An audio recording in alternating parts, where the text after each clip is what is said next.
You know what it is? It's your guy, Rhett Butler, and this is that pretty left hook hitting you on your goddamn liver.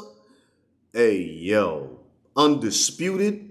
It happened last weekend. Jermell Charlo. Shout out to the Jermell Charlo, man. Jermell Charlo, one half of the Fighting Charlo twins from Houston, Texas. Baby. Iron Man, as he likes to call himself. Man, that man is the first ever men's undisputed 154 champion. Round of applause. Shorty made that ass clap. You know what it is. Listen, we got to give Jermell big props, right? This is the same guy. A lot of y'all counted out because of what? He took one L against Tony Harrison, came back, okay, knocked Tony Harrison out, by the way, but y'all still acted like he couldn't do it. And he felt that energy. He felt that energy. He was real quiet, directing everything kind of towards Brian Castaño, the guy he just knocked out in 10 rounds to become an undisputed champion. But when the fight was over, they did the post-fight press conference, he let the media know. Specifically, when an ESPN reporter, we ain't gonna say no names, asked Jermell a question, Jermell let him be known. Yo, change your pound for pound list, B. Now you want to talk to me? Now you want to give me congratulations? I'm not even on your list. And he stepped to him just like that from the stage. Derek James, his trainer, who in my opinion should be trainer of the year. I'm a Boxing Writers Association of America member. I'm telling you right now, I'm voting for you, Derek. Salute. He said, nah, we cool with him. I couldn't tell if he was being condescending or not. I didn't know what was going on. Sarcastic, I mean. Jermell was like, nah, I'm not messing with him. Derek's exact words were, no, we love him. Jermell said, I don't love him. You love him. I'm good. Jermell does not feel the love from the game. Probably because he's not on no pound for pound list. Probably because we take that O being taken away by Tony Harrison as if he couldn't become undisputed because of that. And that's only because we're so used to fighters being undefeated, being the most famous fighters or whatever. Jermell set a new standard with this. Not only did he make history getting the 154-pound belt for men, we got to salute Clarissa Shields, who did it first for the women, but he did it with a loss, right? In an age where if you get a loss, people act like your career's over. Got to salute Jermell. Lions Only, that's their brand, that's their promotion company. That's what him and his brother Jamal are, and that's the way they feel about everything. And Jermell wanted to let y'all know, man, not only is he happy and proud of himself, but he did it for America. He wore a flag because Brian Castaño, I believe, is from Argentina. He, or Venezuela, one of them. Shout out to both of y'all. My bad. I love a repas. Don't kill me. He made you understand that he did it for black folks, indigenous folks. We got a whole lot going on within our culture. He did it for everybody, man. What he wanted you to understand was if you believe you can achieve, he wants to be on your pound for pound list. He's on mine now. I'm not going to tell you where. We're going to release that later. But even his teammate, Errol the Big Fish Spence Jr., Mr. Unified Welterweight Champion himself, said in a tweet, take me off the pound for pound list and put Mel. Put Mel. I'm good. Gotta respect all that. They moving like a straight unit. And on top of that, Jermell is making history, my man. It's crazy. So salute to Jermell Charlo for becoming undisputed champ. You did it your thing. Great fight. 10 rounds of nonstop action. And it was for free. Could have easily been a pay-per-view fight. But guess what? Jermell Charlo, undisputed world champion. You a star, baby. Everything now pay-per-view. Yesterday's price is not today's price. Salute. Jaron Boots Ennis. Listen, man. For y'all who don't know, I spent a lot of time in Philadelphia. Jaron Boots Ennis is from Germantown. His daddy was a boxer. His two brothers were boxers. But this kid is the best of everything in Philly right now.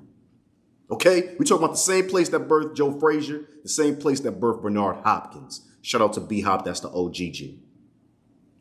Jaron Boots Ennis came through.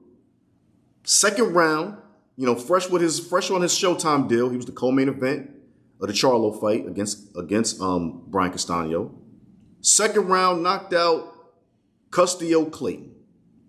Knocked him out with an overhand right so heavy, Custio couldn't get up for a second. And then when he got up, he stumbled. And when he was asked to walk to the corner, he stumbled so bad, the ref waved it off.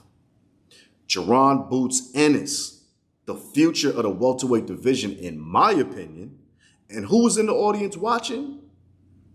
The big fish himself. Errol, the Truth, Spence Jr. He was in the house supporting Jermell.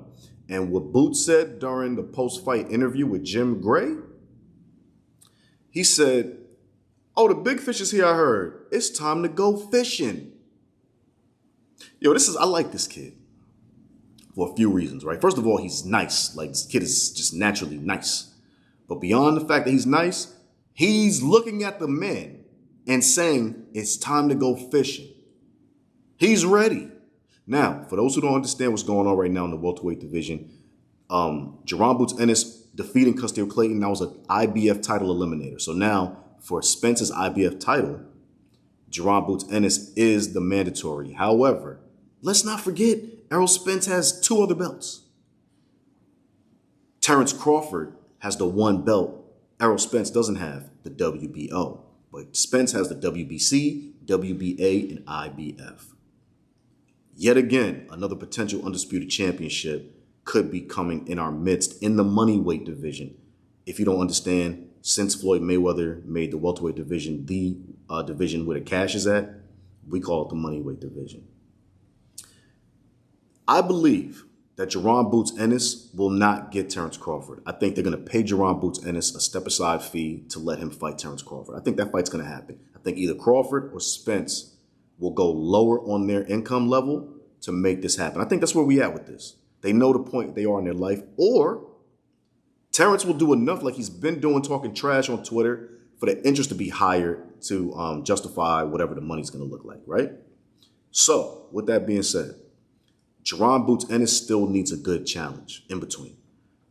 Keith Thurman, who Jaron has said he wants, he should be up next because Keith is a former champion. The division is starting to thin out. Danny Garcia left the division. Sean Porter retired. Your Dennis Ugas is still getting over the injury that he received from the big fish. Jaron Boots Ennis, though, is ready and fresh on his deal with Showtime.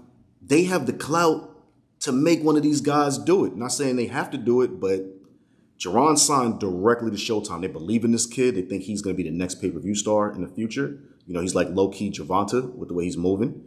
Better personality, though. You know what I mean? No disrespect, Gervonta, but this kid has a hell of a personality. So at the end of the day, Keith Thurman is up next for real.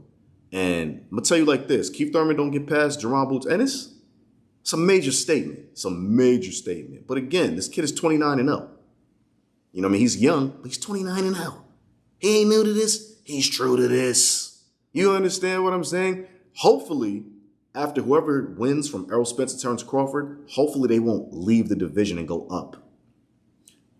Personally, I think they will because I feel like they're not going to be ready to face a Jaron Boots Ennis because he just has so many weapons, man. The kid switch hits. He fights right. He fights left. He's super confident. I mean, he's knocking everybody out. You know what I mean? He got 27 knockouts in 29 fights. This guy's a problem. So, the division, amazing, right? With Jaron Boots Ennis in it. He fights Keith Thurman. Crazy for his career if he wins. And hopefully, the winner of the undisputed thing, if it happens between Terrence Crawford and Errol Spence, doesn't leave, which I'm going to call it now. That would be a duck. Doesn't leave and still gives that kid a shot. Because honestly, the way Boots is moving, the bread is going to be there. You know what I'm saying? We feeling Boots. We know what's going on. Salute to Boots, man. Salute to your daddy. You know, I'm big on fatherhood. This kid's dad is a G. You can tell, you can look in his eyes and tell he's official. And you can look at his son and see his son paid attention, man. Salute to y'all, man. And big respect to Philly, man. I want to finish up with my man Floyd Mayweather, who had the worst weekend ever, okay? Now, that's rare to say for a guy like Floyd. This guy has the best weekends every day. You know what I'm saying? He's flying here and there. He got Air Mayweather. He got the couple jets, cribs everywhere. This guy's the man. But look at what happened. Floyd has been on his exhibition game, and he's supposed to have an exhibition boxing match in Dubai against dangerous Don Moore. Last weekend, on a helipad atop the Burj Al Arab, one of the flyest hotels in the world, until what happened? The sheikh of the president of Dubai, the ruler of Dubai, he passed away, man. He transitioned. Let's get his name right. Sheikh Khalifa bin Zayed Al Zayyan passed away, man. We feel for that man. and his family. He was 73 years old. This sheik is responsible for why you want to go to Dubai. I know you want to go to Dubai. I've been to Dubai. It's a fly spot. That's why you want to go. Because Sheikh Khalifa bin Zayed Al Nahyan made it crack. It's popping over there. He's now passed. He's transitioned, man. Salute to that man and his legacy. But for Floyd, it stopped the bread, right? Because they had a period of mourning and they would not let any activities, especially a boxing match, go on during this period. So Floyd had to chill. He's still in Dubai right now, chilling. He's going to be facing Dangerous Don Moore. Last I checked on Fight TV, the fight's happening this weekend, May 21st at 2 p.m. So check that out, Eastern, 2 p.m. Eastern. So check that out. It's probably going down. You know, Floyd is not trying to stay out there longer than he don't have to. And he's already been training for this moment. He's trying to get it done and keep it flowing. Also on the fight card is Anderson Silva, former UFC middleweight GOAT. He's doing his boxing thing. For those who don't know, he already defeated Julio Cesar Chavez Jr. in boxing. You might be like, JCC Jr., who cares, Rhett? Yeah, but this man is a whole MMA fighter stepping into a boxer's lane. And that kid is a boxer, and his daddy's a legend in boxing. So that's a big deal, actually. Fight's going to be cool, but again, I said Floyd had the worst weekend ever, and it's not just because of the unfortunate passing of the Sheik. Logan Paul, who Floyd fought last summer, I believe, and I went to that fight, and it was, I ain't going to disrespect Floyd, but yeah, it was basura. Says, Floyd, you still haven't paid me my money, the rest of my money from the fight. I'm going to tell you exactly what Logan said, because he's talking pretty spicy. On TMZ, Logan Paul goes, outside of the Hard Rock Cafe in New York, he was in town for something. No, he has not paid me in full, Paul said to TMZ over the weekend. That's a fact. Short a few mil. We're taking this one to court. See you in the courtroom. Congrats on going to prison, Floyd. Congrats on going to prison, Floyd. Logan be talking crazy, man. Floyd ain't going to prison over this. Listen, Mayweather went on the Pivot podcast before he went to Dubai a few weeks ago and said, when they asked the question about did you rob Logan Paul and everything, which is ridiculous. This comes with the territory, Mayweather said. To them, that's real money. And I like the YouTubers. The money on the back end, though, from pay-per-view, that takes a while. Listen, if you don't know anything about the streets, I'd rather you owe me money. Like, yeah, I want all my money, but if you owe me money when I'm hurt, yo, you still got that thing for me? That's where you at with this, Logan, and you got it from a guy that's made $1 billion as an athlete in his career. Logan need to chill, okay? These are good problems, by the way, Logan Paul, good problems. Floyd continued, nothing comes right away. I'm still collecting checks from fights 7 or 8 years ago. I need that in my life. They just hate when the table is turned. Oh, talking Ungawa. Be happy with the biggest payday you ever got in your life. Talking spicy right back to you, Logan Pauls. You know I like all this. I love it all. It's the fight game. He talking crazy, talking greasy. But at the end of the day, what I'm saying to Logan Paul right now, straight up, Logan Paul, you getting money, man. Relax. He's not going to rob you. You fought on a global platform. He's not going nowhere. Floyd's still out here doing legal bank robberies, as he calls them. He's stealing the money, creating entertainment value in fights that he knows he's going to win. This guy's the man. If you think he's going to rob you, you're sorely mistaken. He has enough bread to not rob you. So, to that end, learn the boxing business. Understand the era we in. Undisputed is popping. Devin Haney's about to fight George Kambosos Jr. early June for Undisputed.